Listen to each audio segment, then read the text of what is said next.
नमस्कार, प्रणाम। मैं हूं मधुबाला और आप देख रहे हैं एक न्यूज 24। बता दें आपको, विधानसभा का चुनाव के लिए जोर शोर से काफी लोग डटे हुए, लेकिन अभी हम आपसे खास बात करेंगे रुपौली सीट को लेकर। बताते चले, एक तरफ जदयू डटे हुए हैं, वहीं पर बात करें महागठबंधन से बीमा भारती डटी हुए। यहां तक कि रुपौली का आपको इतिहास भी साझा करेंगे, क्या कुछ चल रहा है। पहले आप ये जानिए कि जिस तरीके से लोकसभा चुनाव में पूर्णिया सीट की लड़ाई, नाक की लड़ाई हुई थी, उसी तरीके से अभी रुपौली सीट पर दमखम लगते हुए नजर आ रहा है। बताते चले, जिस तरीके से जदयू वहां पे डटी हुई है, बीमा भारती भी कोई कसर नहीं छोड़ रही है। यानी कि बीमा भारती और जदयू दोनों इस वक्त काफी कुछ करते हुए नजर आ रहे हैं, यहां तक कि चुनाव मैदान में डटे हुए हैं।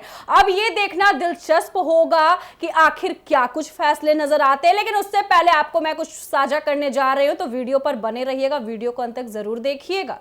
बिहार की रुपौली विधानसभा सीट का उपचुनाव दिलचस्प होता जा रहा है। लोजपा के बागी नेता शंकर सिंह के नामांकन के बाद मुकाबला त्रिकोणीय हो गया है। नीतीश कुमार और बीमा भारती दोनों के लिए प्रतिष्ठा का उपचुनाव बन गया है। जदयू के कलाधर मंडल और राजद की बीमा भारती ने जीत के लिए अपनी पूरी ताकत झोंक रखी है। बता दें आपको, रुपौली विधानसभा उपचुनाव पर पूरे बिहार की नजर टिकी हुई है। यहाँ राजद के साथ जदयू की प्रतिष्ठा भी दांव पर है। रुपौली इस क्षेत्र का चुनावी इतिहास भी लोगों की दिलचस्पी को और बढ़ा दिया है। रुपौली में कांग्रेस को 1985 में अंतिम जीत मिली थी और भाजपा का अब तक खाता नहीं खुला है। रुपौली सीट पर पहली जीत 1952 में सोशलिस्ट पार्टी को मिली थी। अब तक के चुनावी इतिहास में यहां सीपीआई को 2 बार तो जदयू को लगातार 3 बार जीत मिल चुकी है। ऐसे में यहां के राजनीतिक मिजाज को पढ़ पाना सभी के लिए कठिन रहा है। रुपौली विधानसभा सीट का पहला चुनाव परिणाम भी पूरी तरह चौंकाने वाला रहा था। उस समय भी यह सीट काफी चर्चा में रहा है। 1952 में अस्तित्व में आई इस सीट पर हुए प्रथम चुनाव में जब सोशलिस्ट पार्टी के मोहित लाल पंडित विजयी हुए तो कांग्रेस के दिग्गजों के माथे पर भी बल पड़ गया था।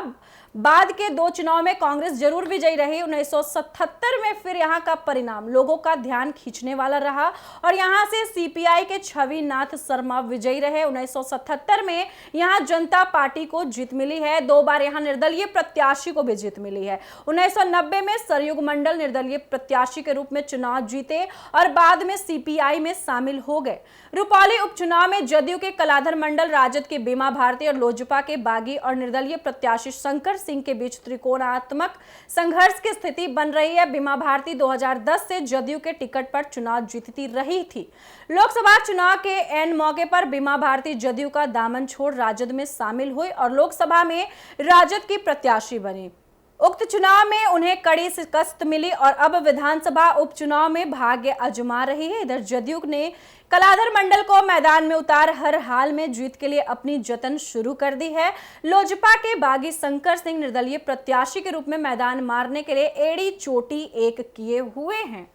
तो जैसा कि आपने सुना, जदयू और महागठबंधन की रुपौली सीट इस वक्त काफी दिलचस्प बताई जा रही है, क्योंकि जिस तरीके से एक तरफ जदयू डटी हुई है तो वहीं पर बात कर ले बीमा भारती भी डटी हुई। यानी कि जो रुपौली सीट है उसका इतिहास का भी मैंने आप लोगों के साथ साझा किया है कि आखिर क्या कुछ वहां से निकलकर सामने आ रहा है। बता दें आपको, बीमा भारती जदयू का दामन छोड़ महागठबंधन में इस बार आती हैं, लेकिन उन्हें लोकसभा चुनाव में हार का सामना करना पड़ता है। लेकिन जिस तरीके से आपको बता दें, रुपौली सीट की बात करें तो वहां से बीमा भारती जदयू के टिकट से जीत भी हासिल की है। लेकिन आपको बताते चले कि भाजपा वहां से खाता भी नहीं खोली है और जदयू 3 बार खाता खोल चुकी है।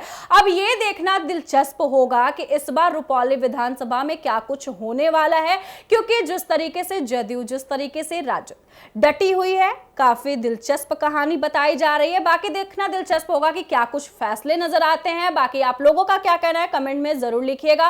फिलहाल इस वक्त की खबर में इतना ही और ऐसे ही तमाम खबरों के लिए देखते रहिए एक न्यूज 24। वीडियो पसंद आया हो तो वीडियो को लाइक करें, शेयर करें, साथ ही हमारे यूट्यूब चैनल एक न्यूज 24 को सब्सक्राइब करें। यदि आप हमारे फेसबुक पेज को देख पा रहे तो हमारे फेसबुक पेज को फॉलो करें। धन्यवाद।